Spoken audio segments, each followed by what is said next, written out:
Welcome back to Tailgate Talk, Season 2, Episode 16, with your co-host, or with your host, the prognosticator, co-host Grampus, and the one and only K-Dog. We also have special guest co-host with us this week, Mr. Keith Warner. Keith, welcome to the show, buddy. Thanks for having me, guys. It's always good to be back with you guys. Well, we got a little sideline this week, and we're supposed to have some other people on. And Keith, thank you for being gracious enough to come on and fill a gap for us this week and everything. And we'll talk a little football. We'll start out with some college bulls. We had Arizona State, Kansas State. Scatterboo. Gotta love Scatterboo, baby. Well, They throttled them, didn't they? yeah, It was 24-14. It was a good ball game. I think it was a good, hard hitting game on both sides, but yeah, beat them by 10. I think it was 21-0 at halftime, though. Yeah, it was, and then Kansas started making a little bit of comeback. I think 2 minutes left in the third quarter, Kansas finally, I think, got their first score and started coming back in that one. I'm not betting on Kansas anymore until basketball starts. Yeah, you didn't lose yourself there, did you? Not a lot, but they've burnt me more than once this year. Oh, Lord. Cincinnati, Iowa State.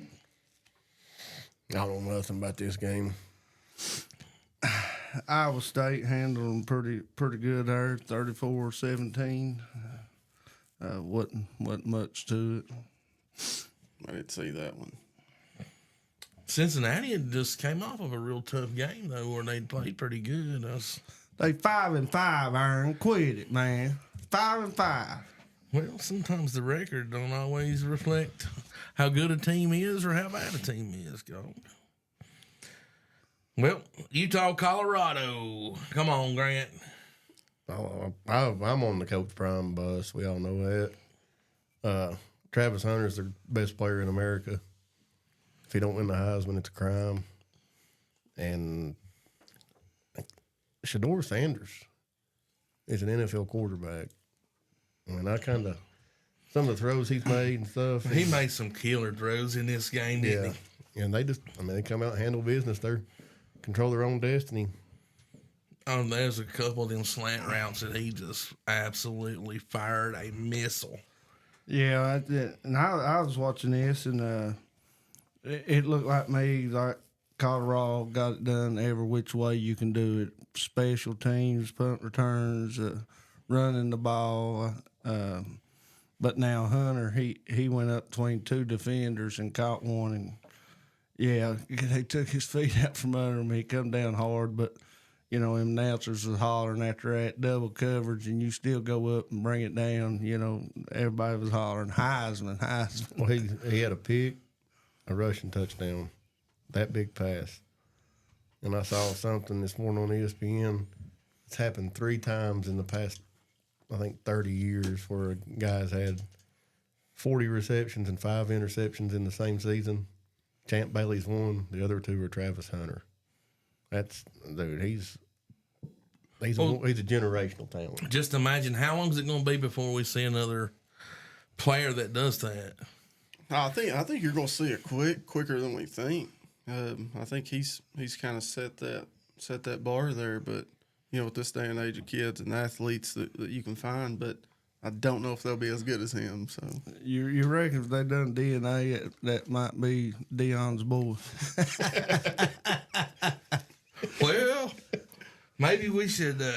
I thought Grant was going to say ain't no player done that since Deion. Really? Well, Deion didn't play a lot of offense in college. He was pretty much a return specialist and cornerback. But think about that, though. It's happened 3 times in the past 30 years, and he's 2 of them.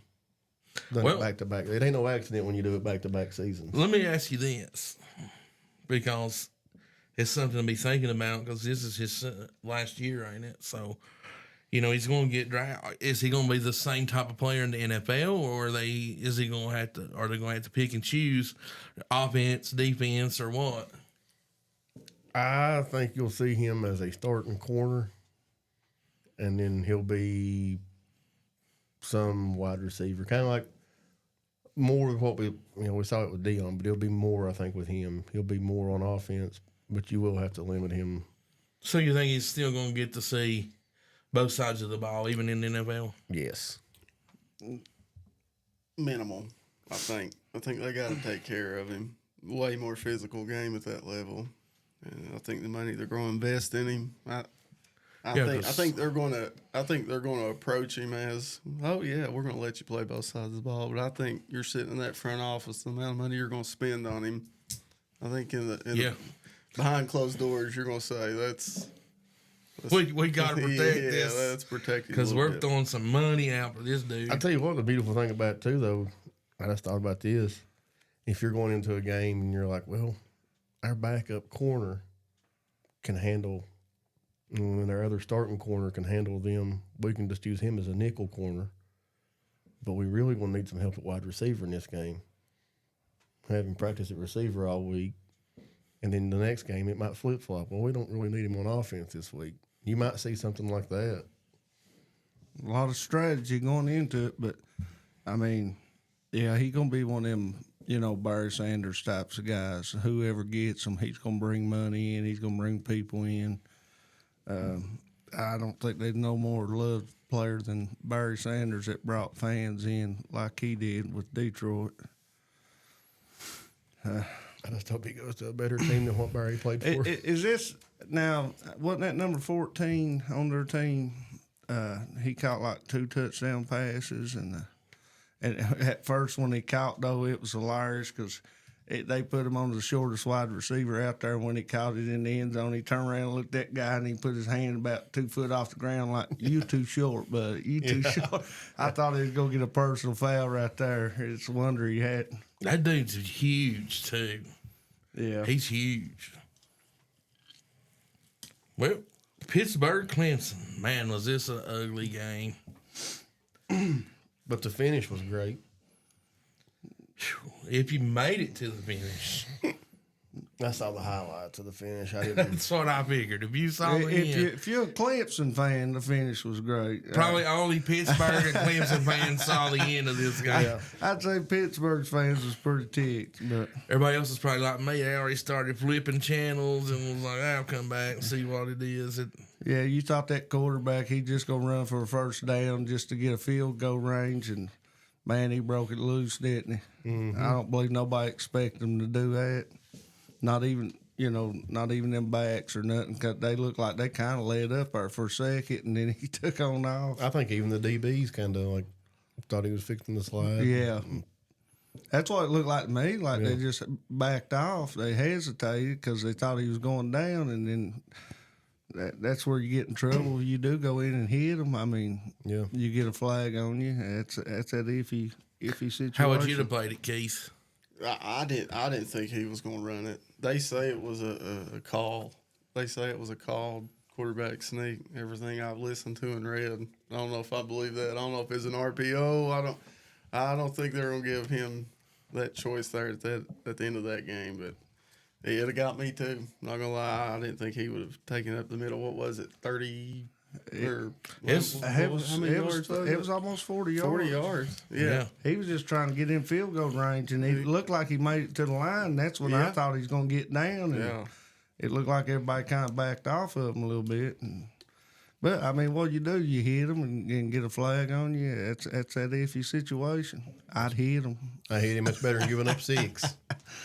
That's like pass interference in the end zone is better than a touchdown.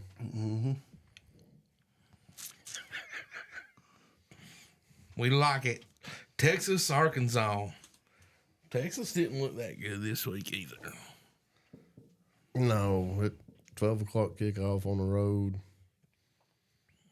And Well, Arkansas's made a few teams look that way this year, too, though. they made that one in Knoxville look real bad. Including mine, yeah. That team was Knoxville. Dang. That's one thing I love about this year. There don't seem to be that clear cut. Everybody's chasing. There's, at times Texas, you're like, man, there ain't nobody can beat Texas. then they have a game like this. Nobody can beat BYU. It just can't be done. They've had a couple of them games. Yeah. He's already moving over. Yeah. He's even off the Ducks, man. Struggled this week, and he's off from them now. You're never going to see me off the Ducks wagon. I love that game. We'll talk about it when we get to it. We're not getting to it, Dunny. Yeah, We're skipping that. No, we're not. We're getting ready to talk about your pick. LSU, Florida. This is a good game, man. Can't believe you picked LSU. I told you that. I didn't know they was getting their quarterback back either. No, I didn't know Lagway was going to be back either. And he makes a difference, son. Huge difference. He throwed the ball. He zipped some passes too this weekend. Yeah, but LSU can't beat themselves. I picked LSU with you too. Don't feel bad. Nor he's the one. I'm going with the Tigers. Walker be upsetting you right now. I'm telling you something right now, dog. You absolutely kill me with this. Oh, you're so tiger.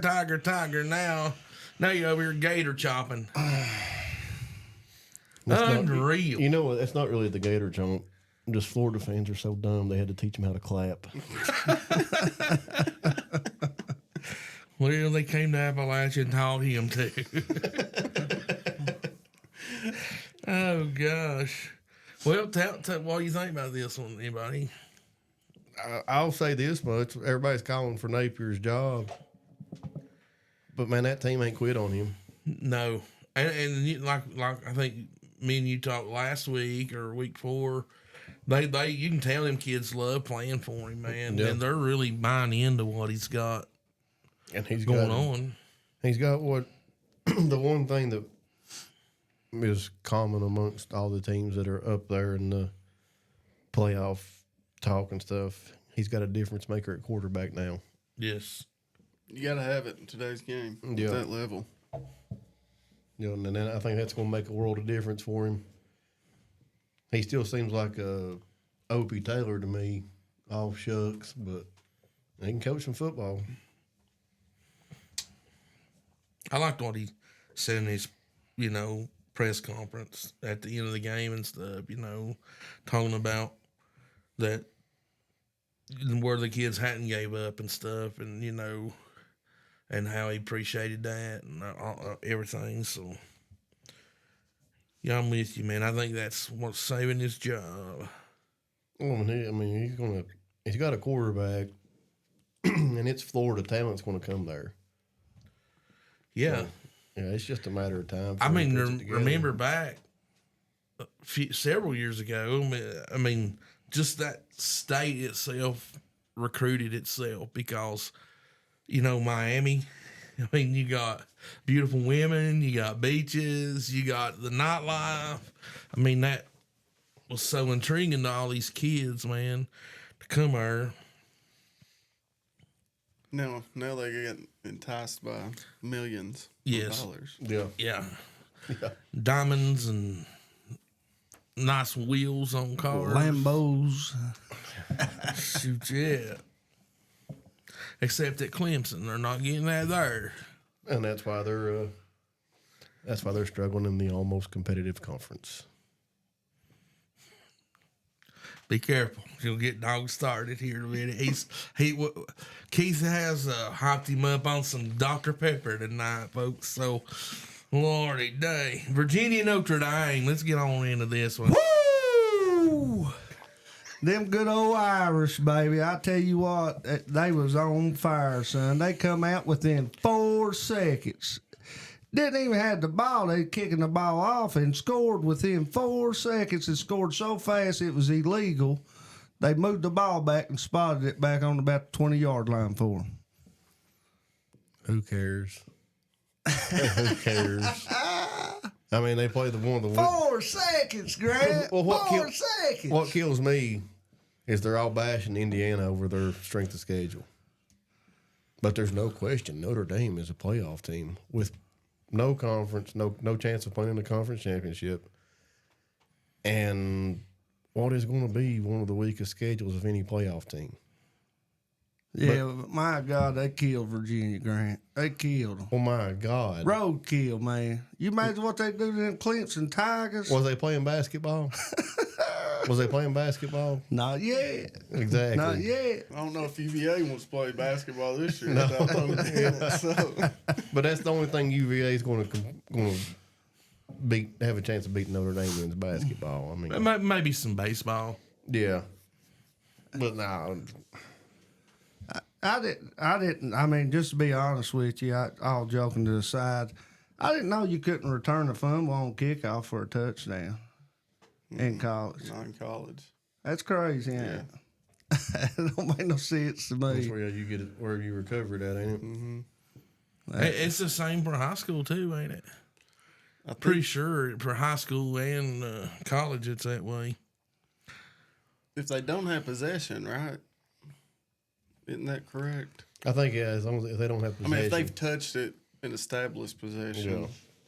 you can't return it. But I think if they've made a football move with it, maybe. That makes a difference. I Because think I so. remember, I can't wait to get to the Tennessee Georgia game talking about a football move. like a couple years back on a kickoff, that the guy thought that the ball was going to. I can forget who was playing or watching, but the ball landed dead stop on the one, like it was like fixing on, and the kid just sat there. Another team scooped it up and scored, but they put it back on the Back on the one. one. I don't know really what all the rule is on that. Nah, it changes every year. It's crazy.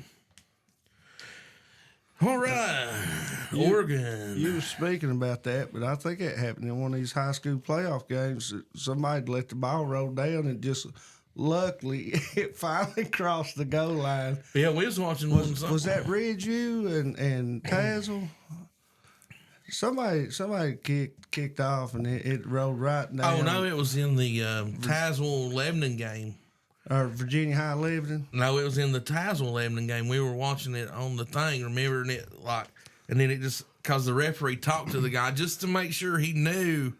You know, if that ball hadn't have touched that line, then It's awful close. Just let it go. Yeah.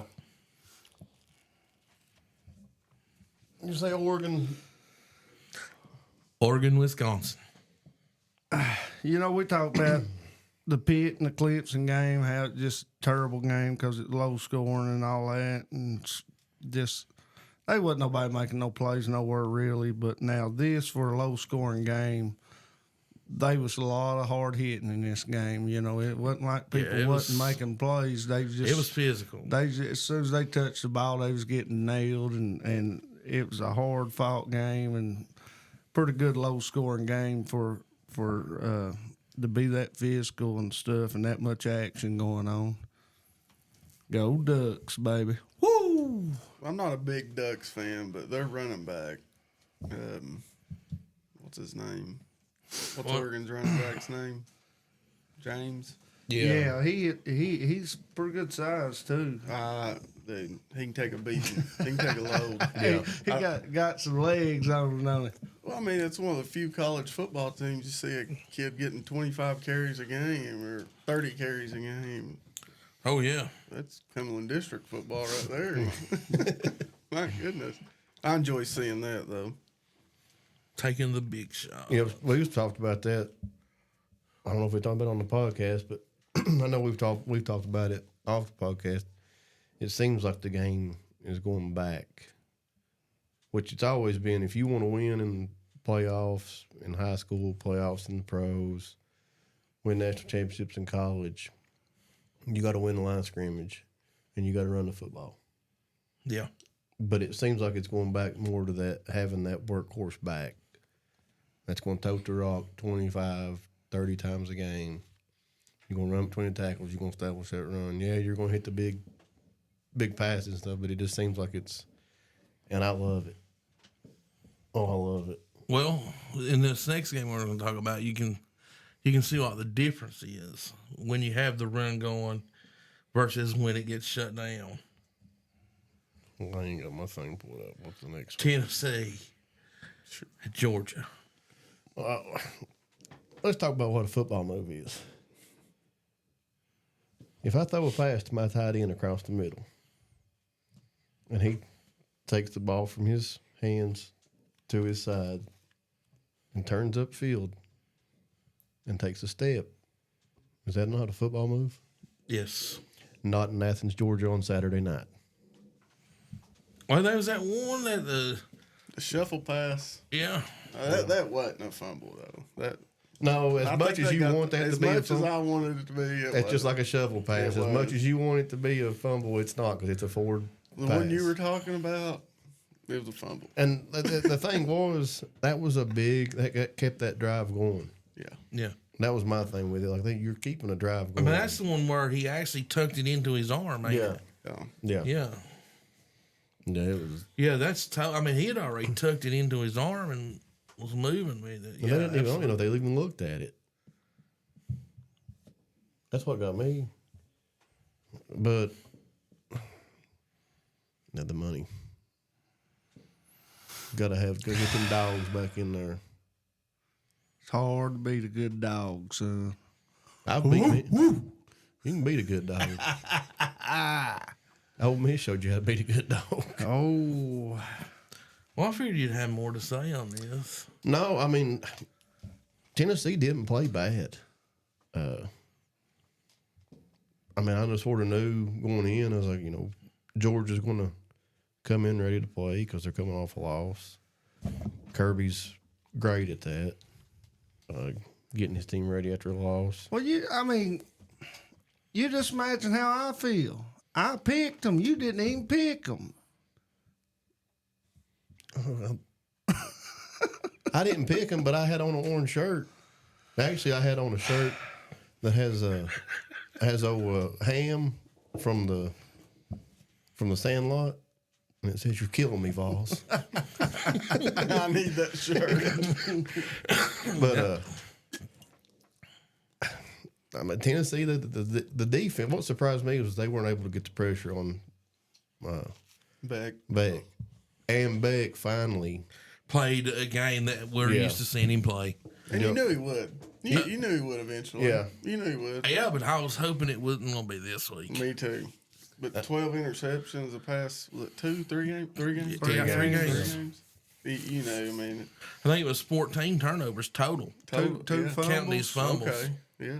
And it was a matter of time. I also didn't know going into this game that Georgia hadn't played at home in 37 days. Yeah, I didn't realize that either. I didn't either, and that makes a huge difference. Yeah. And then coming off a win, and it's a win that they got to get, Yep. absolutely have to get. And I mean, I'm not taking nothing away from Georgia at all. Kirby Smart, since Saban retired, I think Kirby Smart's the best big game coach in college football. And he had him ready to go. He always has a good game plan with Heupel's offense. I think the big thing, though, that made it close and closer than what it has been is Tennessee's commitment to the running game all year. They were able to do enough. Well, actually, I think they had more rushing yards than Georgia.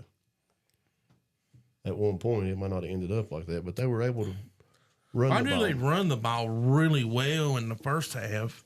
I mean, the second half, I just thought the big difference is like Georgia made adjustments and Tennessee is like they didn't make any adjustments whatsoever.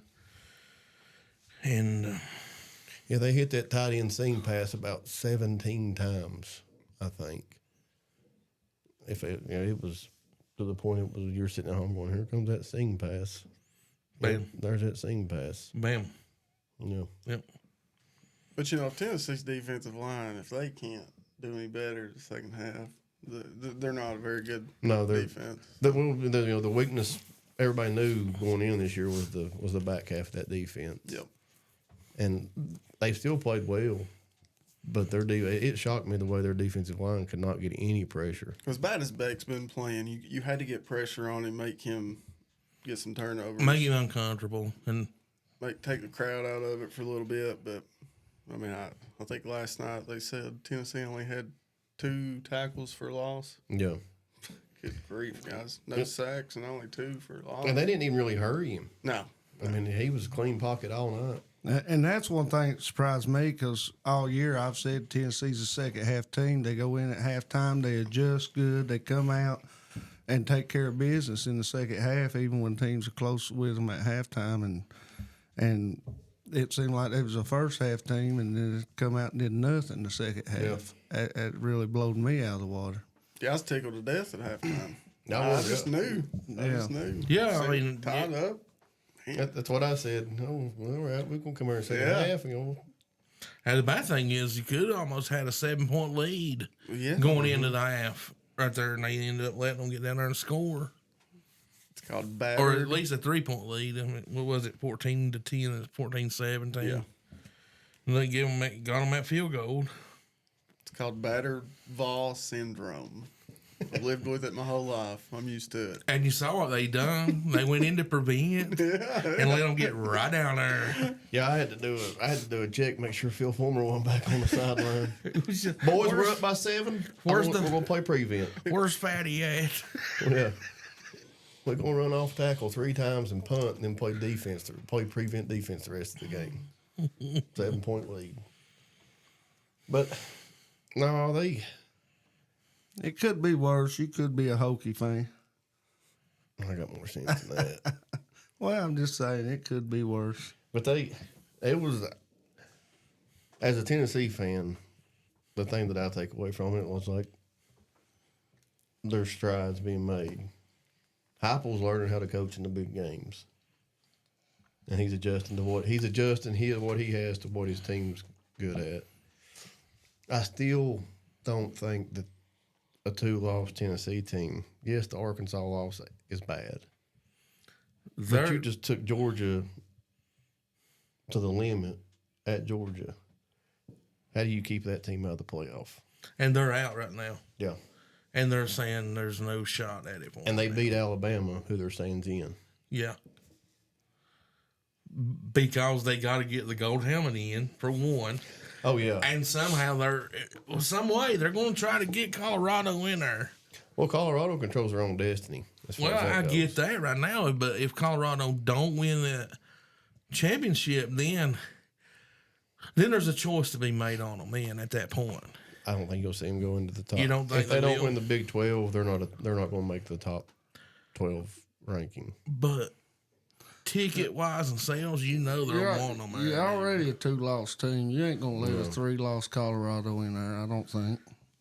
You're probably right, but if there's a way, It'd be I hard. could see them trying to do that. Well, yeah, when they kicked the undefeated Florida State out of Yeah. playoffs. Just so they could get that Crimson one in there.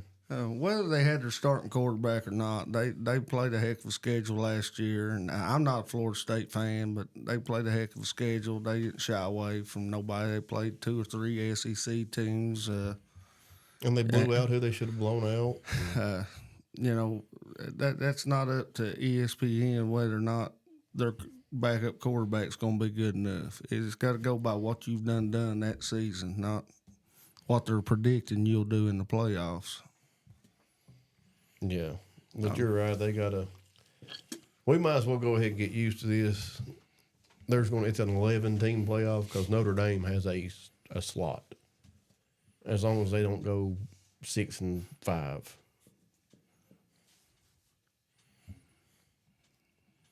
Yeah, you're right. You're definitely right. Stupid gold helmets. I hate that team. I tell you, man, when I see Notre Dame score in 4 seconds, I said, touchdown Jesus for real, boys. He said, "I'm on fire him up this week." He couldn't wait to see you, Grant. I hate that team. Them little leprechauns. Yeah. All right, boys. Well, let's get on into week 12 picks here. What do you say? And up first we have Texas A&M, Auburn. Kermit? Want me to go? Well, both these Texas teams sliding under the radar. I think both of them's 9-1. I'm gonna go Texas A&M in this one. Actually, Texas A&M is 9-2 because that's the one game that they're Oh, Notre Dame beat Texas A&M. They beat the 7th best team in the SEC. Did they? Then Texas A&M's, Well, I told you, didn't I? but I think A&M wins this game too. Yeah, I got A&M too. Yeah, I'm with you on that. I got Texas A&M. Vandy LSU. Is there any magic left in Vandy? No, people ain't overlooking them no more. So give me the Tigers. They got that black magic hat. I'm taking the Vandy. No, get it. Keith, you got. They got nothing left. No, your Tigers. I'm going with the Tigers too. Pitt, Louisville. Didn't Louisville get upset too? Didn't they get throttled pretty good this week? They're 6-4. They ain't had that great of a season, but Pitt don't put up a lot of points either, no matter who they play. I'm gonna go Louisville in this one. I think I'm going to go Pitt. Because I can't remember who it was, but Louisville got beat bad Saturday. So give me Pitt. I'm gonna go with the Birds. Go with Louisville. I'm with you on that. I'm going Louisville myself. Cincinnati, Kansas State. I'll go K-State. Who you got down there, dog? I'm going Kansas State. Cincinnati, I think there might be a 5-5 team right now. Yeah, I'm gonna go Kansas State. Wildcats. I'll go K-State too. I'm going with K-State myself. SMU, Virginia. Give me the Mustangs. I think you're going to see SMU and Miami in the ACC championship. Man, I watched that SMU Boston College game, and SMU's fast. Yeah, they got some speed, brother. They are fast. I'm gonna go Mustangs. Yeah, them Mustangs, they're one that's under the radar too. They're 9-1, looking pretty daggone impressive. I'm going Mustangs too.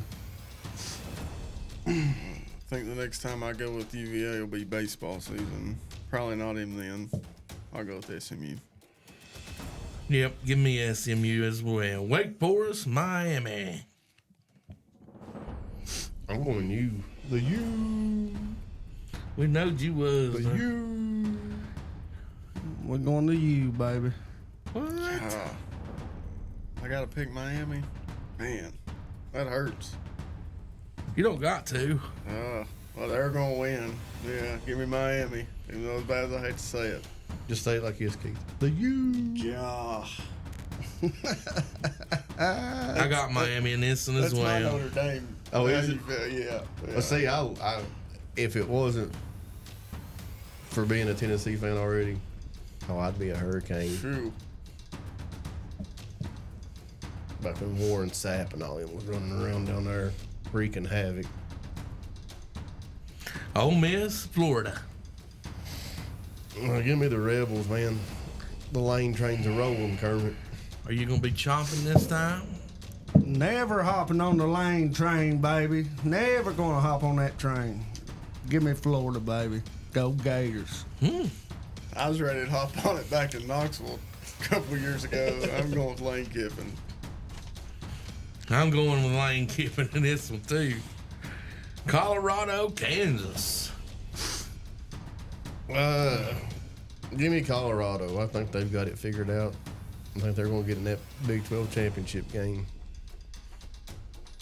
I'm like Grant. I'm going to take Colorado. They got things rolling pretty good on all sides of the ball, it seems like. I'll be the first one to admit I was not a fan of the way Prime did it, but man, his kids love him, so I'm starting to respect it a little bit now. Did you see Warren Sapp over there coaching? I did. With the mohawk I and did. stuff? Did you see that? Yeah. It's awesome. Dude, I want to play for him. Yeah, I mean, who wouldn't want to yeah. play for those guys? I don't like the flashy. I'm old school. I don't like that crap, but I'm a believer though. I respect him. I'll go Colorado. Oh, definitely. You got to have the respect there where it's due. I'm going Colorado in this one as well. He kind of like Keith, ain't he? He makes them kids want to play for him, don't he? Yeah. I wish I could have played for Keith. Yeah. It had a good time. All right, BYU He'd versus been running a lot, wouldn't he? Yeah. BYU versus Scatterboo and the Arizona State. Man, this is gonna be a. This is going to be a good As game. Keith said earlier, I can't remember what game he's talking about. The Cumberland District game. This is gonna be a Cumberland District style game. Just smash mouth. Where's it at? Not sure, really. I think BYU, isn't it? Yeah, I believe it is, but you can look it up there. I can tell you right now, I'm going with Scatterboo for the upset, baby. Scatterboo. It wouldn't surprise me if Arizona State don't get them, but I'm going BYU because they just keep. No, it's at Arizona State. Oh, well, hold on. Give me the fighting Scatterboos. I'm gonna go Arizona State with the upset too. Man. BYU sort of like Tennessee. They kept flirting with I upset. know, and I like their run game. I'm sticking with BYU. I am too. I'm going with the blue and white, baby. It's the only blue and white I got to cheer for now, so I'm going BYU in this one. Alabama, Oklahoma. Alabama. Is this another Milrose Super Russian Day coming up? I don't. Why? If it ain't broke, don't fix it. You know, like True.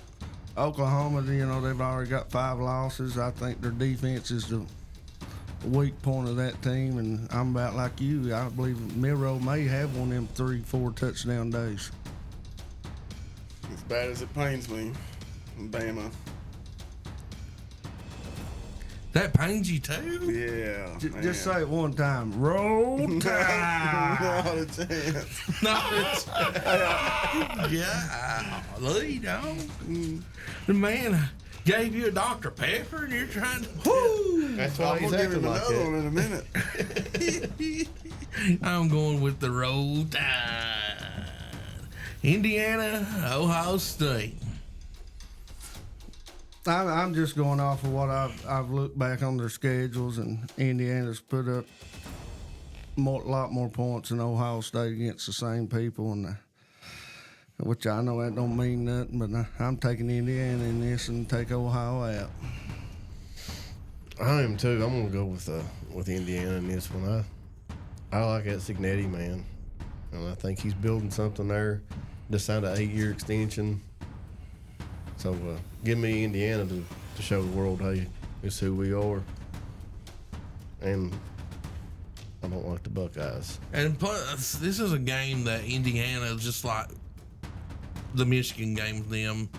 It's one that they need to prove to the people that they can play in these games, and these are the kind of games they got to win, to be a championship team too. So I think they're going to be ready, whether they get it done or not.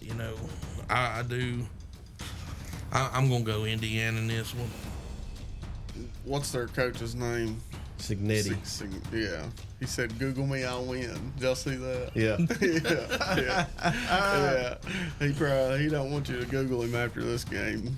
I'm gonna go with Ohio State. Oh, No, son. Well, Have you seen his family has like T-shirts and they look like Marlboro, but it says Signetti. really? I love I it. hadn't seen that. That's pretty awesome. Well, let's get on into some high school football. Where our outline has changed a little bit here, but Coach, we have bragged on you all year long about how well you've done with what you had to work with, with going through the injuries and stuff, and how you guys, them kids just kept on playing for you, and we do want to say that congratulations on that and everything. And we know it probably wasn't the outcome that y'all wanted, but you still got to be very proud of how these kids fought.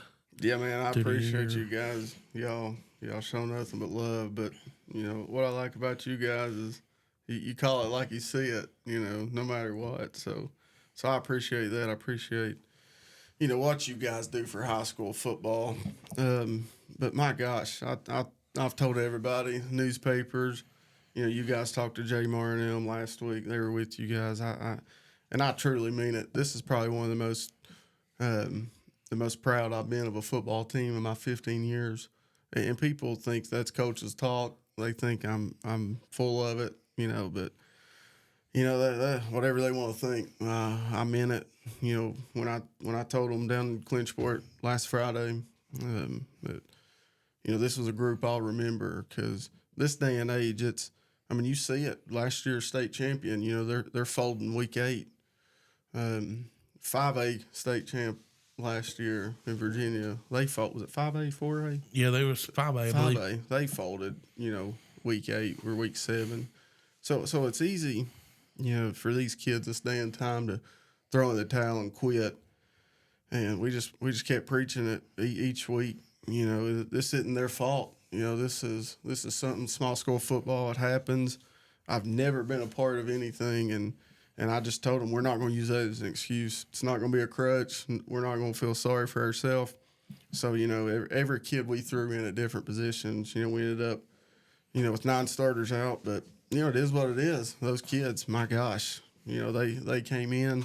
We threw them to the fire, and they threw everything that they had, each week. So practices, it was more like, summer practice. We were back to the basics. It was crazy. We're week 6 changing our offense, against East, against Castlewood and them, trying to run we went from the veer to the bone, trying to get a similar offense, but what can we put our kids in position to, try to ground and pound, man, old school wise. But, then you throw in linemen, since January, they've been, we're starting sophomore linemen anyway.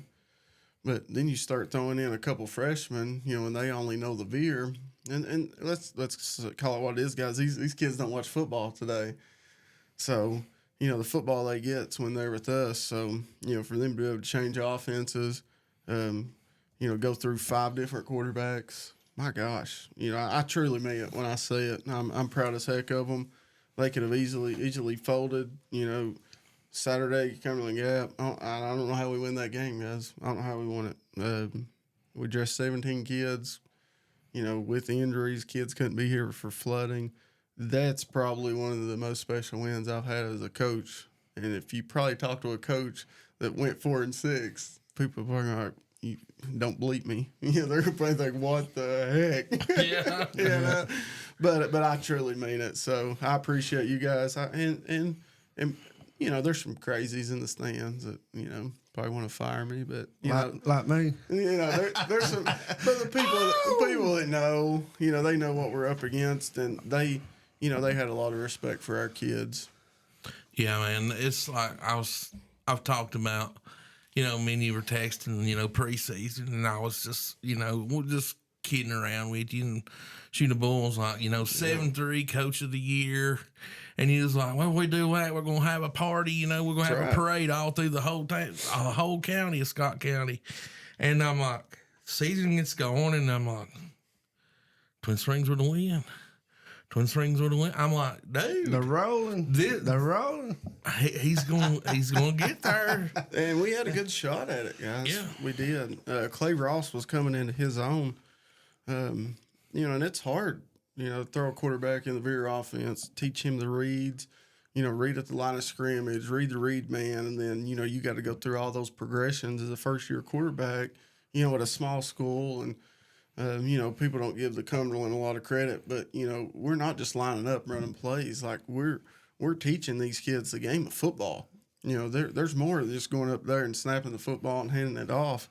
Our linemen are, they're getting checks at the line of scrimmage. Coach Burke does a great job. He played for me at Gates City, and then he went on to Concord. So, our linemen, they're making checks at the line of scrimmage. If you watch our benefit game against Lebanon, and we take it right down the field. First drive of the game, you know, we fumble in the end zone. They score. We go right back down and score. You know, they've not stopped us. They wore us down. You know, they ended up pulling away at the end, but man, look at what they're doing. You know, we were proud of that. So, you know, week 2 we were rolling. Clay Ross comes off a game, you know, almost 300 yards rushing, and we think we got it figured out. And he comes in the coach's office after the game, and he's got a huge knot. The kid finishes the game. He comes out for 2 plays like, my shoulder, coach. All right, I'm good. Great kid. Goes back in. We watch film. He's handing the ball off to his left hand going right. Ends up, you know, he broke his collarbone, tore his AC joint, and finished the game.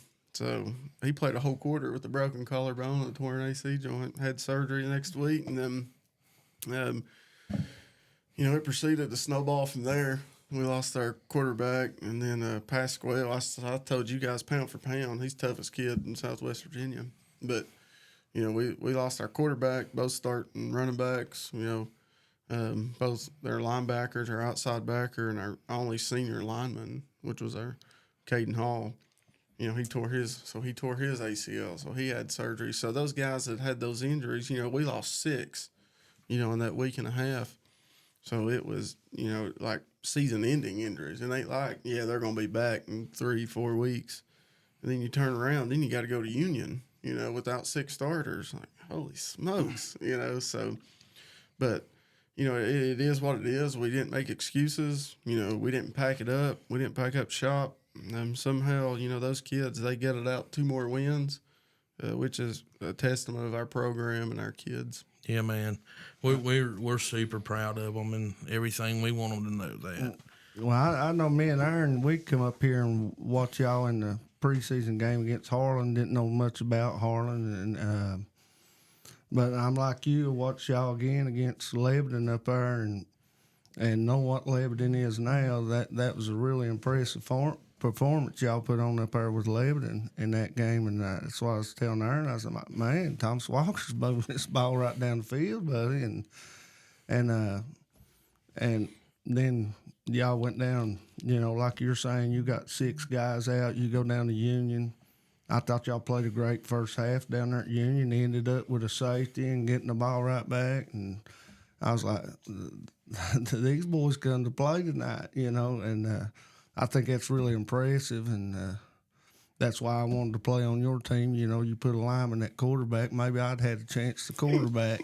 And, you know, they don't question anything, guys. I mean, he starts at center. We move to tight end, quarterback. Yes, sir. And I'm hard on them, guys. But, man, they know I love them, and they never complain. They never complain. Do you think, too, maybe where this was such a difficult year and there was so much adversity to overcome, you feel like this could be like a springboard going forward for these kids that are coming back that have stayed and battled and all that? Oh yeah, for sure. You know, we get everybody back. You know, our seniors, you know, they were hurt. Parker Thomas, he was a basketball kid that came out this year, first year playing football. So, you know, all of our starters, you know, we get back. We would have lost Drew Myers. You know, he would have been our running back, our linebacker, and then our kicker. Everybody in Southwest Virginia knows about him kicking, but, you know, he was behind Colton Kilgore and those guys last year, so he had been working his tail off. He put on about 25 pounds. You know, he was running. You know, I think he got up to about 18 miles an hour, and he had a great off season. And then, you know, he's a collarbone. You know, so it's just crazy stuff. You know, but those guys that were thrown to the fire, you know, they're still hungry. You know, they're wanting to lift. They're wanting to lift this week. Nah, guys. You know, I always give them time off after, no matter how far we make it. So, you know, they're hungry. They're hungry right now, as ever. And you know, they got a bad taste in their mouth. And you know, I don't say this arrogantly, but these kids, they've not lost. You know, in 5 years, they've been spoiled. Our fans have been spoiled. Mm-hmm. Our community's been pretty spoiled. So we take pride in that. You know, as a coach, I feel like, you know, I've let down these kids, the school, and this community. So it puts a burning fire in myself also. But, you know, these kids, they, you know, they've come to me. They've come in my office and, you know, we got your back, coach. We're ready. So, you know, and then, you know, you look at putting 6 guys, 7 guys in different starting positions, and we were shuffling kids every week. So now, next year we're getting ready to get we had 15 eighth graders, a couple of them's going to hold back, but we get those influx of eighth graders that are now freshmen. Man, they're mean. They're physical. I love it. Is that little running back going to play? Kaiser? Yeah, Is he coming in? He's going to be a freshman. Yeah, baby. Oh yeah, that's one thing when we come up to the preseason game and we watched him get in and play there, and we was like, man, that dude's a beast right there. Yeah. He's gonna be something else. Yeah, great kid, works hard. He just a great kid. So he's going to be with us. And all those guys that got that Friday Night Light experience, I've said it throughout the week. You can prepare, but until you get thrown in the fire on those Friday nights under those bright lights, there's nothing that can prepare you for that. So now these freshmen that were thrown in there all year, it's going to be nothing for them next year. They know what to expect. They know that it's tough. They know it's different than middle school. They know it's different than JV. So, I think nobody wants to go 4-6, but I think going into next year, I think it's a really, really good, building block going into that season. Yeah, man, absolutely. I know a lot of the coaches, they always talking about, getting the kids in the weight room and all that stuff, and that's fine and dandy. And but to me, it's more about getting the kids together, blood, sweat, and tears together, and playing for each other. And when you can get them in that weight room, get them all to come out like that and be together, I think I grew a pretty strong bond with the guys I played with in high school and stuff. Some of them probably grew closer to than my brothers, Yeah, you're going to have that bond, and that's what I don't know if there's many left, guys, but these kids, they lift no matter when it is. They put in the time, and that's shown over the past 5 years. But man, I want these kids playing every sport. I want them playing basketball right now. I'm at every basketball game. I'm at every baseball game. I want them playing those sports because we're gonna find time. Yeah. If it's 6 a.m., if it's 8 p.m., we're gonna find a time to get these kids together. But at a small school, first and foremost, they need to take pride in this school and each other and their buddies. And if you look on the wall out there, every successful team we've had here, including football, those kids have played every sport. And so I just think, that when you take pride in your school and that name on your chest, then you get in the weight room, then you start working on that sport. But until you're truly bought in, until that brotherhood and that community and the name on your chest, I still think, you're never going to maximize what you can maximize until they understand the importance of that name on their chest. Yeah, man. Absolutely. And it's like I talked before, if Twin Springs and Ryco could get some of that Scott County money down here this way, it'd be a big help too, Hey, we're rolling in it, honey. We're rolling in it. No, they're good to us. They are. So, and the kids, you look at our weight room downstairs, man, we got a 30-yard turf, area. So we do what we do, and we're very, very efficient with the resources we have. So I take pride in that. Well, I know Ryco, they just had to go 10-0 for the first year ever and get Emory and Henry responsible for some goalposts so they can kick field goals up there, Yeah, they were slanted. They were offset. There you go, dog. Well, Coach, let's get into some coaching stories and stuff. I mean, you've been around now long enough. I mean, through your playing days and plus, coaching with some good coaches as well and stuff. I mean, you got some McCurry days that you can talk about, some funny stories there in basketball, and then I mean, see, I guess Gate City and here's your only 2 football coaching jobs, or do you have any more? No, I've only been here in Gate City. So, give us some funny stories about some coaching, man. Man, there's not enough bleepers on that table right there to tell Coach McCrary stories. Coach may kill me if we. Let's see if there is. If we tell too many Coach McCrary stories, but No. Yeah, there's enough on there. But no, I'm blessed. Holy smokes! When you look at 15 years, for 8 years, I coached 3 sports. I loved it. It was tiring when I was young. I loved it. And that started in high school. I didn't know which sport I wanted to play in college. But funny story is, I go play basketball, and that probably wasn't even what I should have went and played. But I was here at Twin Springs, and we had some good runs. And man, I was a turd. I was a turd.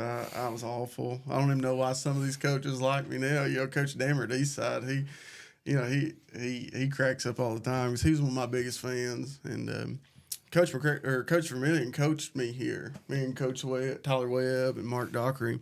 So Coach Vermillion was our coach here. And then he had the opportunity to go back home to Gate City, and we were devastated, man. We and I always tell this story, especially at today's time, with kids wanting to leave and go here and go there. Me and Tyler Webb, Mark Dockery, we were just devastated. Coach Vermillion left us. And like, man, what we're going to do?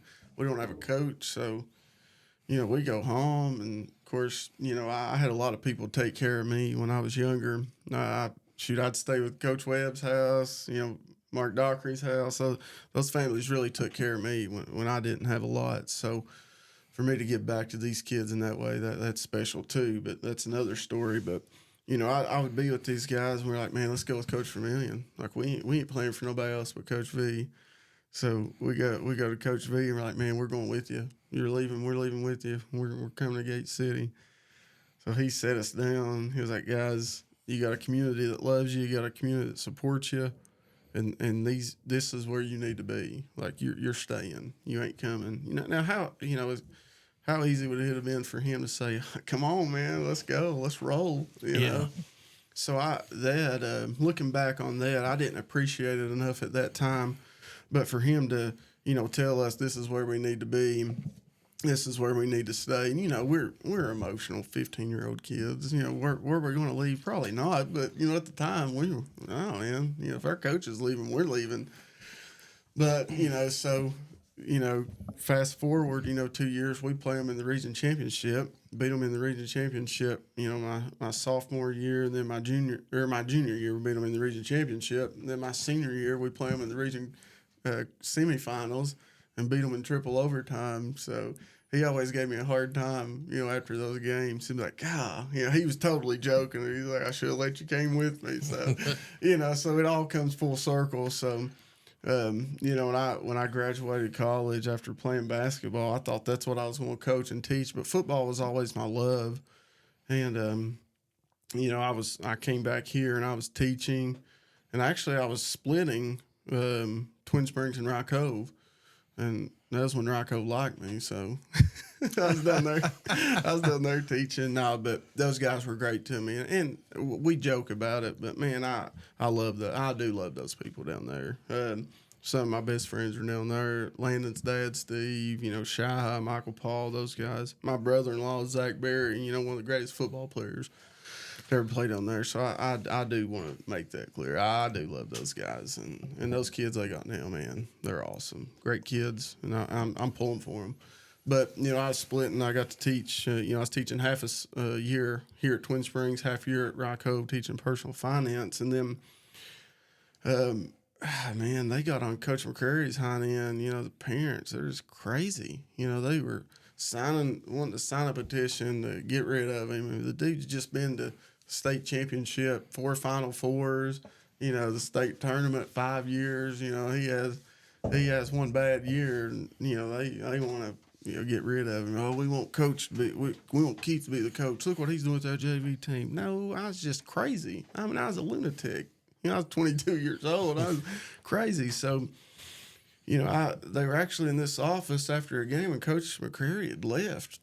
So I stood right here and listened to him just talk about Coach McCrary like a dog. I'm like, man, this dude, we wouldn't be half as what we are, if it wasn't for Coach McCrary. So I let him talk for about 5 minutes. And my wife, we were engaged at the time. She's like, "Come on, Keith," because I was a hothead. I was like, "No, he's gone. Nobody's here to take up for him." So I just busted in their meeting. And I was like, "All right, guys, I'm gonna tell you one thing." I was like, "I've sit here and listened to you talk." I said, "You signed your petition to get rid of Coach McCrary. I'm not taking it." I said, "I'm telling you right here, Mr. Parks was the principal. He can tell you the story." I said, "No disrespect, Mr. Parks." I said, "But they signed that petition. I'm out. I ain't taking it." I said, "You guys are crazy. You forget what this man's done for.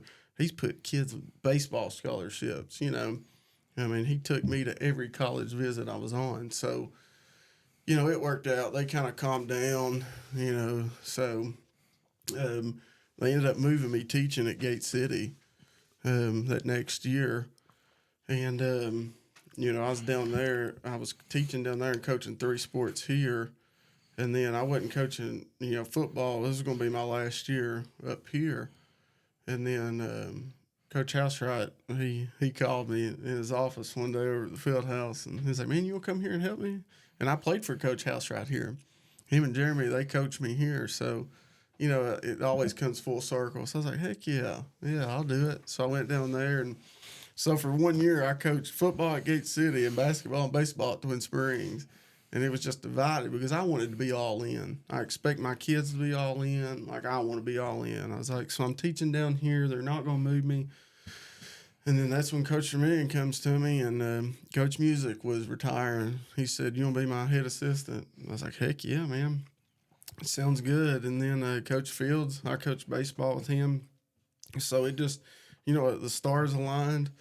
And that was, man, what a great time at Gate City. I got nothing but love for those people. Well, speaking of that, going into Gate City and being the head assistant down there under Scotty, I mean, there was one game Scotty kind of showed himself, got thrown out, and you kind of got thrown in there, buddy. How was that? Hey, man, I'll tell you what, it was nerve-wracking. I could sit there on that bench with Coach B and I could spout off everything. I mean, "Coach, this, you know, just to be that voice, you know, for him and eyes. Because when you're standing up, it's a totally different ball game. So I'm like, man, you know, I could do this one day. I swear, man, we're 45 seconds into a game at Wise Central. Coach B gets tossed.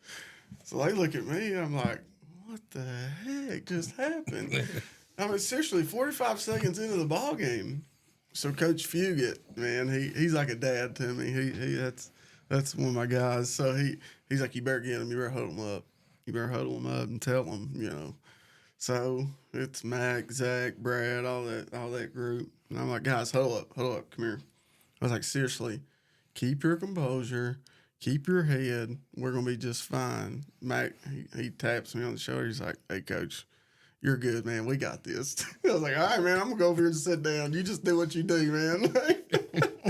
So everybody's like, "Man, you did an awesome job. Like, we're proud of you." Like, "Heck yeah, you did a great job." I'm like, "Yeah, well, you know, it helps when you got Mac, Zach, and Brad." So Yeah, it was 2,000-point scores on one thing. That ain't too bad. So he got tossed in that game. So the next game we play Union. And they got, you know, Jay Gavin, all them, you know, they're good. Barnett and all them, they're good. So I got to coach that game. I'm like, man. So then here comes WCYB. They're going to mic Coach V up. Coach V's like, "I'm not coaching tonight. You have to give it to Keith." I'm like, "No way, man. No, not a chance." So I did that game, and then Coach V had, you know, some heart issues there that next year. Some medical stuff. He sat down in the. He came there at game time. He was downstairs in the locker room, and we played Wise again. So I always give Coach McCamus a hard time, tell him I'm 2-0 against him. So I give him a hard time because Coach McCamus coached us here. Coach V and Coach McCamus were our coaches here. Yeah, and then they left. So I always give them a hard time. But yeah, coaching football and basketball and baseball, for me to get away. After being under Coach McCrary and Coach Fields here, and then getting away and getting to be with Coach Housewright and Coach Vermillion, like, my goodness, you know what? If you put, you know, a who's who of coaching in Southwest Virginia, Northeast Tennessee, you're gonna have Coach, you're going to have Coach McCrary, Coach Vermillion, Coach Housewright. So I've taken a lot from those guys. And one thing I realized, everybody says, man, I love how you love your kids. But, man, those three love kids. And they shape me in who I am because, really I've grown up, even in the past, 7-8 years being a head coach here.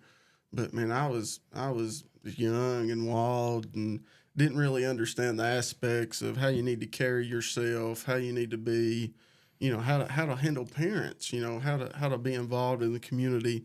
But those three guys taught me more about that than X's and O's. So I got to give them a lot of credit. But I tell everybody that was some special times, at Gate City. It helps when you got Caleb Herring with football and Mike McClung with basketball and Zach. So, but no, those guys took me in.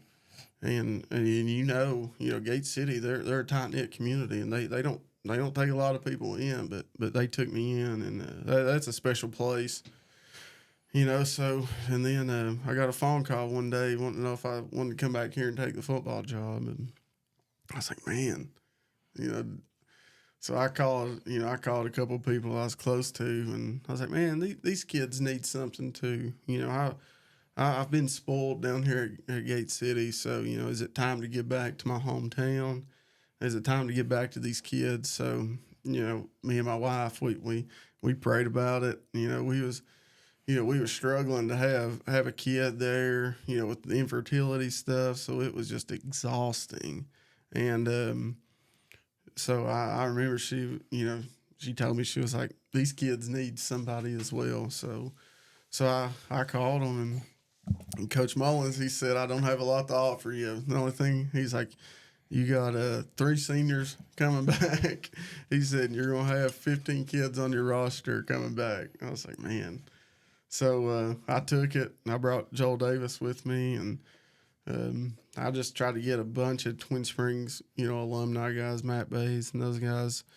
And then I brought Keener Burke, with me that played there that I stayed close with as he went off to college. So we brought those guys in, and quick story, you talking about coaching story. So the first day we walk under the hill down here with 9 kids to practice, and Joe, he's looking at me, and I'm like, man, he's going to kill me. Him and Jerry Schuler are with me, and they played at Powell Valley, so they're used to having 60, 65 guys on their team. So we walked down there with 9 guys, and I was like, man, what are we going to do?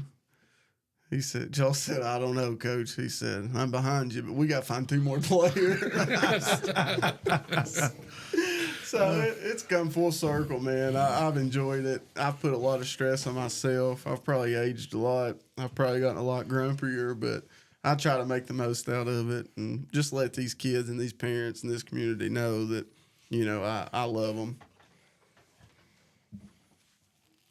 Oh, Joel, which I've told you before, my boy played for him during Peanut and stuff and loved him to death. And he's a character, but I tell you what, he can punt the far out of a ball now. You need a special teams coach. He used to blow those kids' minds when he could punt. Oh, yeah. Yeah, he'd show off a little bit down there at Peanut, you know. But he can sure boot a ball now. And I talked to him a little bit up there at Coburn and stuff like that. So you've had some good coaches, but what I love about coming out and really meeting you coaches and talking, face to face, and then off the mic, and all that stuff is you get to really know you guys. And I would love to played for a coach like you, which we had a coach kind of like you, Roger Austin, which he's down there at Union. And but I loved him to death because you can make a big hit or something, and he was more pumped up than you was. He's over on the sideline, looked like he's jumping 5 foot high in the air, and running up and down the sidelines, and he just kind of got you jacked up and pumped up, and went and talked to Jeremy, and I'm pretty sure he don't care if I say it's on here. But now, that was a real emotional experience, buddy. He was talking about how much he loved them kids, and he had us about all tearing up there talking to him. But, and you just people just don't realize how you coaches do love them kids like that and stuff, and how much it does mean to you to see them succeed and stuff like that. But man, I love coming out and meeting you all and talking it up with you. No, I appreciate it, man. That's what it's about. It's about the kids. It's not about us. It's not about wins. You know, these kids, they're not many of them are going to play after high school. So we just want to be the best men they could be. And let's do one more quick story before we get on into this playoff stuff here. But a lot of people know how special Mac McClung was on the basketball floor and stuff, but they don't really realize what kind of football player he was either. And you saw that, and you was there when he was playing football too. I mean, this kid, he could have made it in football just as well as he could basketball, couldn't he? Oh yeah, yeah, for sure. And you know what's crazy about that is, of course, I was coaching baseball too, but they say that him and Hunter Carter, which is Gary's son. They say him and Hunter were just exceptional baseball players. Yeah, they were. And so, you know, man, Mac, you know, that's my dude, man. I know it's easy for, you know, I know everybody's like, oh, it's easy for you to say, you know, he's in the NBA. But no, truly, I got, you know, there's kids that you just develop those relationships with, and Mac's one of those, you know, and, you know, I try to talk to him. I don't try to bug him a lot, but, you know, I try to just, you know, let him know I love him. I'm proud as heck of him, no matter what happens. I don't care, you know, about accolades or anything. And I'll tell you this. I told him, I said, man, we was down in the coach's office. I said, I'll be at your first NBA game. He's like, all right, coach, all right. You know, he's like, I'm going to the league. And he believed it. Guys, he believed it. Anything he said, he believed. It wasn't talk. But of course, his first NBA game, it was out. You know, I couldn't make that. But the second one, they played in Atlanta. So we get down there, and my buddy's crazy, so he gets floor seats. So we're right behind Mac, you know, right behind the bench. He comes out to warm up. He's like, I didn't even tell him I was coming, but he comes out. He's got like a weird look on his face, like, come on, man, I know you can't afford these seats. Like, so it was awesome. That was a good moment. You know, I got to get to go down there to Atlanta, you know, when he was with the Bulls and watch him with the Hawks. But, you know, football, man, give a special. He was young. He was young. You know, we give him the ball. You know, I don't care if it was receiver, split, you know, running back. He was so quick. And that's what people don't understand about Mac. You know, they always want to talk about jumping ability and stuff. But, you know, the vision he had at a young age, you know, we talked him into coming out and, you know, just give it a shot, you know. And he had played football when he was younger. And, you know, of course, Marcus, you know, I got a lot of respect for Marcus, too, because he's one of the most knowledgeable guys, you know, in this area, strength-wise. But, you know, when he come out, we knew he was a game changer. And then, you know, you talk about him and Caleb Herring, like, holy smokes. Yeah, dude. You know, I mean, they're just dynamic. They're just, you know, it's speed. You know, Carson Jenkins had it, you know, when I was down there. You know, those kids, the speed is just, you can't coach it. You can't coach, you know, the vision, the quickness that Mac had. You know, he would have been easily, you know, a D1 football player. And people don't understand that. People forget about that. But, you know, his first step, no matter if it was basketball or football, it was the craziest thing I've ever seen. You know, I'd go down with Coach Webb at App State in the summers, and I'd play with those guys while we were in college. And I knew Mac's first step was special about his sophomore year. I'd try to get out there and play with them, and I just finally, you know, they're like, come on, Coach, let's play pickup. And I'd play pickup. Well, his junior year, and then I couldn't play with him anymore. And I told Coach V, I was like, man, I can't play with him anymore. And then I was like, man, I'm gonna hurt him. And Coach V, you know, Mac's like, Coach, you ain't gonna hurt us. I'm like, no, man, I'm gonna hurt you because I can't get out of your way. You're too fast. Like, I ain't gonna be the one that gets under you. So, you know, what a special athlete. And he's just as good off the floor as he is, on the floor. He's good to me. He's good to my family. Anytime I text, he'll text back. So just now he quit after his sophomore year, didn't he? He did. And just stuck with basketball. yeah. And you couldn't have talked him to coming down Twin Springs and playing basketball. Oh no, I was still at Gate City. I was still at Gate City. I was there his whole time, so I wasn't here yet. But no, he if he would have kept playing, he'd have been big time. Well, I joke around with Aaron all the time. I said, you know what destroyed Gate City football? I said, Mac McClung. I said, he turned all them kids into wanting to be basketball players. But I'm like you. I mean, football team, you got 50, 60 some kids you can have on a football team. Basketball team, you can't have about 15, maybe 20 in the NBA. It would have been a heck of a lot easier for them to probably make it in basketball. And I love this kid to death. And I've talked about this kid forever. Keith Chandler down there at Union. A lot of people talk about him on the football field. But if you've never went out and watched that kid play baseball, he's by far He's good. the best kid on that field. He's good. I mean, when he's in 10th grade, he's by far the best kid out there on that field, and you can tell it by a mile. Yep. One of the toughest hind catchers, and I'm telling you, I've seen him taking sidearm a pitch at hind catching, sidearm it down to first, and the kid that playing off of first didn't even know what happened. From his knees. It was that fast. He's good. He's special. And He it is. kill a ball. He hit a ball. I'll tell you a funny story. We was down there, and they couldn't get no refs, no umpires for 8th grade ball. And finally, a bunch of them come up and said, "Hey, you come down and up a game for us. We'll take up money out of the stands and pay you." Which I ain't never been about money to me, but I told him, I said, "Yeah, I'll come down and up a game for you." And it was Gate City and Union, and man, I'm telling you, Gate City was wearing Union out right there, and had this little woman behind me in the bleachers dogging me out the whole game. And she was like, "Oh, he must have a kid on that team or something. If that Gate City kid didn't throw a strike or something, I mean, if it was a little outside, a little low or something, she was, oh, he's got a kid on that team or something like that, or it's their own official and all this Baseball's the stuff." worst. And that woman had dogged me out the whole game, and finally Keith Chandler got up in Union. It was already like 15-0.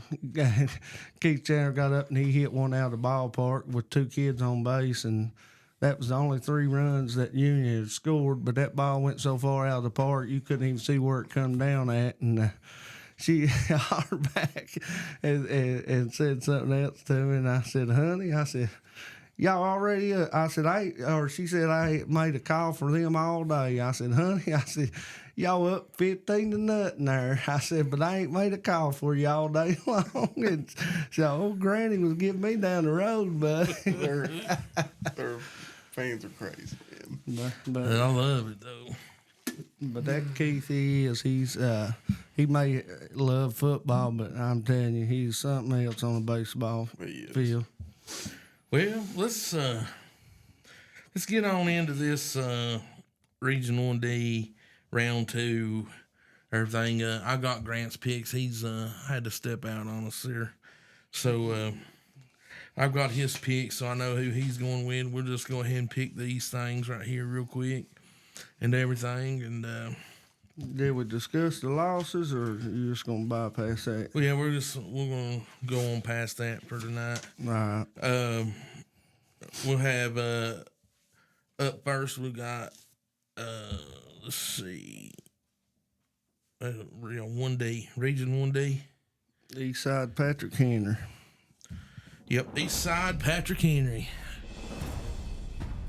Dog. I tell you, man, I think, I think all these conferences are pretty tough, but I think this year, I think Region D is about as tough as it gets. I know in Region C, you probably got, you got 2 really great teams up there, Bath County and George Wythe, and then Region B, you got two good teams, but as a whole, I think Region D is really, really tough ball this year.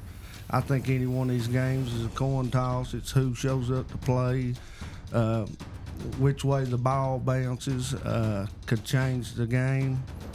Man, I love what them Sparties have done this year, man, and I ain't got to really watch a lot of Patrick Henry. I know they're a great ball club, but you know, I'm gonna go with Eastside in this first game. You know, I think Patrick Henry's finally healthy. You know, they went through some injury bugs there too. I feel their pain. They got all those kids back. They're tough up front. They're physical. Barrett's one of the, you know, arguably the best linemen in Southwest Virginia, any classification. But man, Going to Georgetown. hey, going to Georgetown, Mac will be happy about that. So maybe, but I gotta go with my buddies Rhodes and Joel, and I'm gonna go with the Spartans. Yeah, Grant also has Eastside in this one as well. You know, man, a lot of people's forgot about kind of how good Eastside's defense has played all year. I mean, they've got several shutouts this year.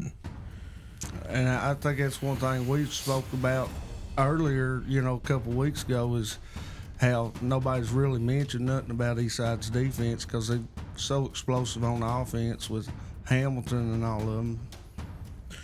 Yeah. I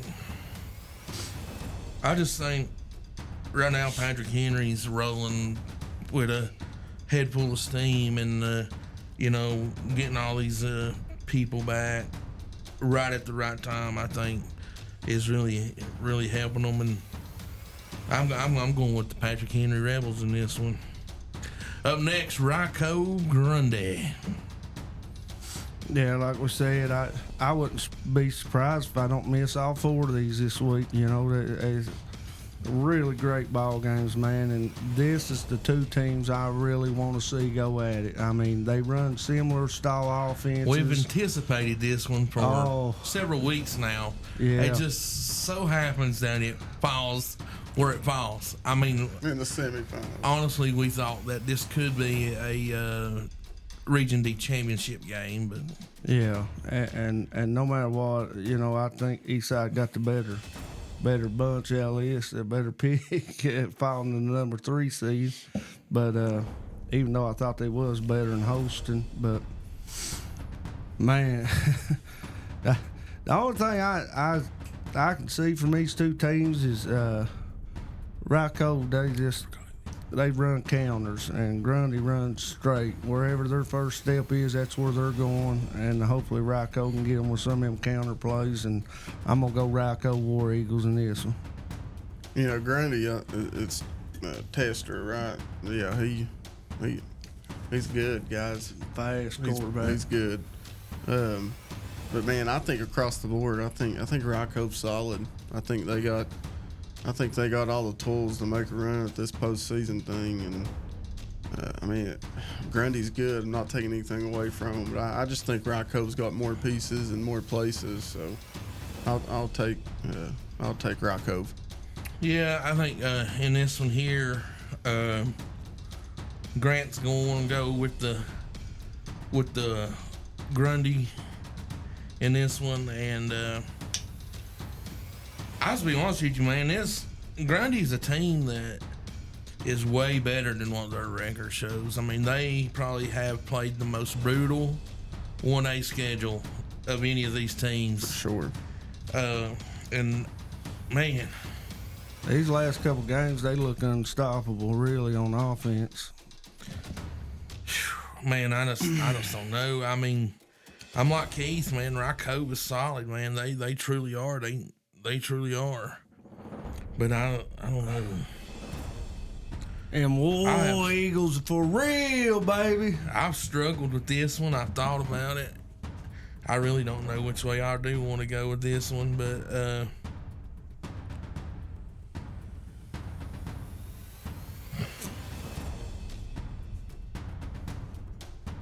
God. He's torn. I really am on this torn. one. I truly am on this one because there's It's a championship caliber game right here, I believe.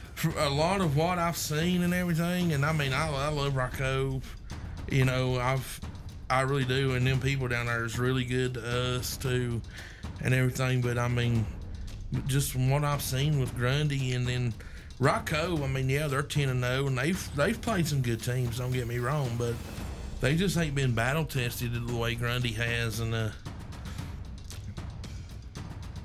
I hope they prove me wrong, but I'm going Grundy in this one as well. What's really scary is what Grundy done to Wise there. You know, whether Wise just quit football and went ahead and went to basketball season, but just the way Grundy blowed Wise out was kind of scary. Yeah.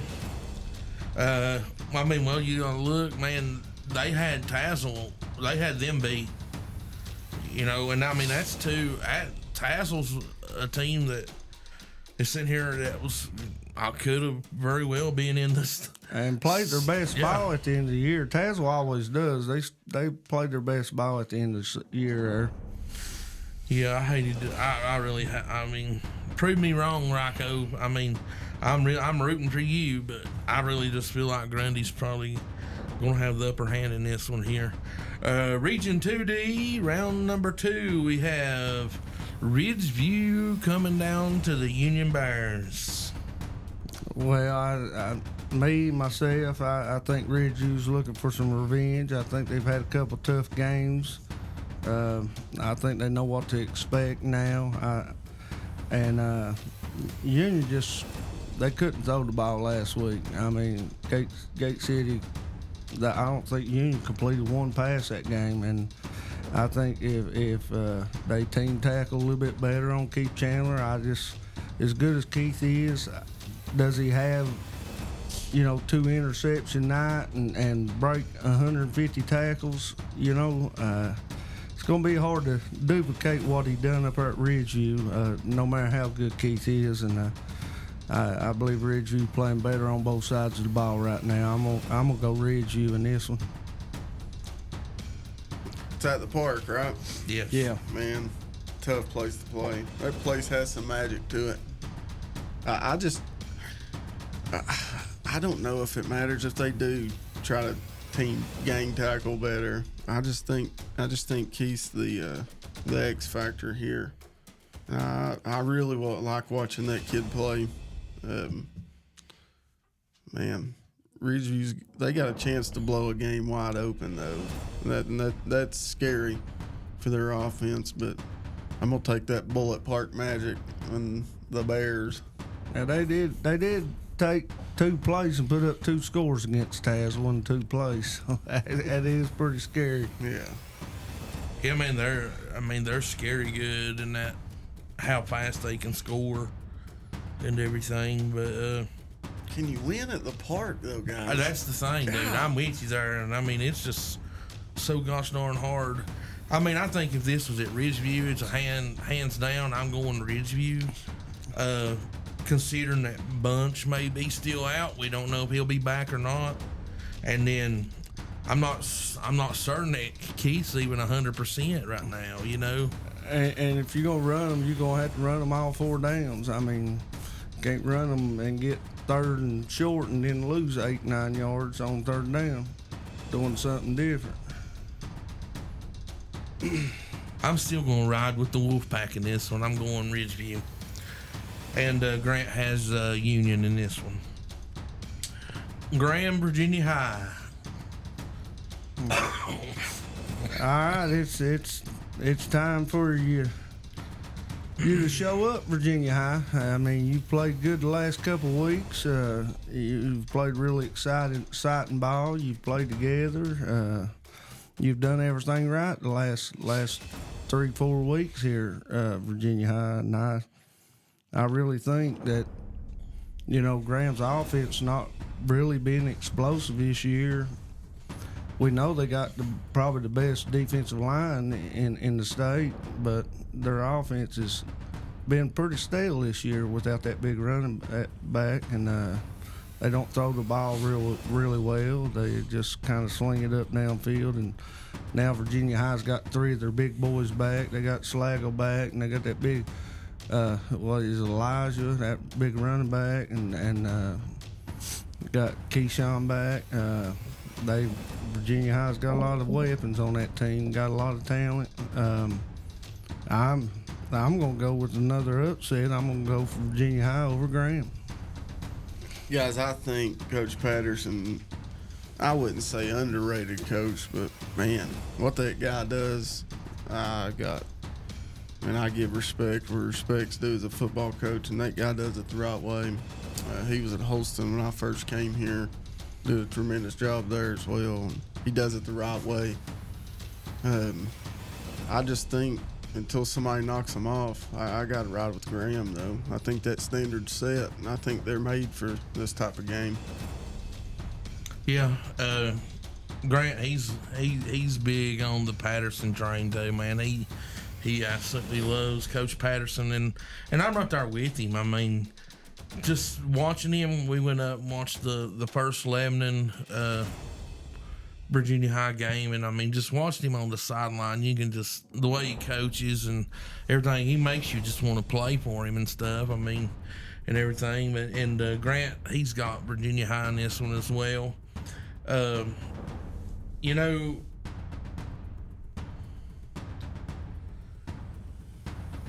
Graham just has not impressed me much offensively, and I think with the athletes that Virginia High has offensively and the way they've been scoring and everything, and Graham struggled with them in the first one, and they were 3 down.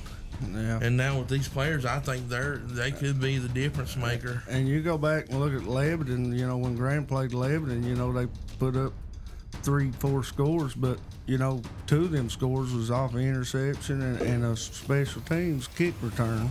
Yeah. It wasn't offensive points. Most of their points come off defense if Virginia High can keep from making the fatal mistakes, you know. Yeah. I'm going... I think I'm going with the Bearcats in this one as well. Right here. And everything. Yeah, man. Well, that's all we got for that this week.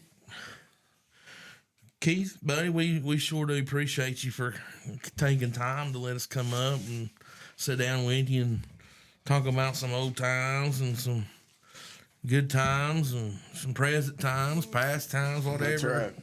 Everything. And this Region D football season's about getting ready to wrap up, ain't it, man? About over. About over with. We're down to 4 teams left. Next week there'll be 2. And we do want to say good luck to all 4 teams, or all 8 teams that's still left in it, these 4 games and everything. Good luck to them this week and everything. And has anybody else got any final thoughts? Well, I just gonna say, you know, I love how you make the kids believe in you and stuff, and how you get them come out and play every week, and saying that, and daggone, you make us believe in you a lot too, and a lot of times we pick you just cause we know you're coaching, you know, and I think that kind of persuades us a little bit too, because knowing how great of a coach you are and how much you can get out of them kids. I appreciate it, guys. Means a lot. Appreciate all the good things y'all say. All right, man. Is all hearts and minds clear? If they are, we'll see you on the next one. Peace. Notre Dame.